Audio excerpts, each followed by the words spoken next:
Good morning and happy Thursday. Since it's Thursday, it is time for our Dear Eastwoods responses. And I just wanted to let you know there were so many amazing responses this week. I had nearly 100 responses and they were all fantastic. So I'm going to read you a little more today than I normally would, just because they're all really good. All right, so here was our question for this week. Dear Eastwoods, me and my family argue a lot and it gets me frustrated. Once my mom and dad argued. It makes me mad, sad, angry, and just plain depressed. What should I do? Here were some of your responses. Dear family arguments, I think you should talk with your family. If you talk to them, I really do think they will listen. Also, try imagining yourself in their shoes, because maybe all of you are feeling this way. Since we are all together, we can get a little frustrated with one another. You may need to take a break. If it's okay with your parents, go on a walk or a bike ride. You can also write in a journal about how you're feeling frustrated. Be more understanding with your family. Plan a family game night as a distraction from all the stress. That's a good one. You guys playing games together or doing fun things together?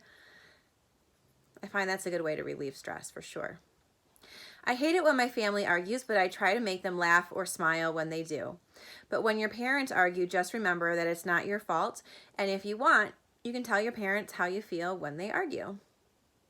It's a good one. Have you ever heard that saying, laughter is the best medicine? That's a good one too. My brother and I also argue, but we find it very helpful to spend the day completely away from one another after the conflict, and then we address the situation after. If we get to yelling again, we spend another day away from each other. Another way is to try to be polite to each other. That's a good one. What I think you should do is tell your mom and dad how you feel when they argue and see if you could have a family meeting to talk about alternative ways to talk to each other, or come up with a scheduled family meetings where you guys could talk and share problems and solve them together so they don't build up into arguments. It's a good one too. It's like kind of putting first things first, and how, like, if you have a long assignment, you do little pieces at a time so you don't feel overwhelmed. So when there's little problems, talk about them so that they don't turn into big, huge arguments. And finally, this kind of thing happens in lots of families. Don't worry, it's not just you. While it is frustrating, maybe try asking those in your family who are fighting to stop and try working it out another way. So once again, really great advice for Dear Eastwoods this week. And don't forget, if you have something that you need advice on or you have a question, you can submit that in the Google Classroom in hopes that we will get to it for one of our upcoming weeks. All right, keep those responses coming, and don't forget to keep checking back to our Google Classroom.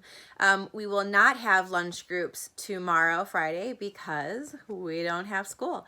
So enjoy your day off. I hope it's beautiful and you get to get outside and enjoy some sunshine. Talk to you later. Bye.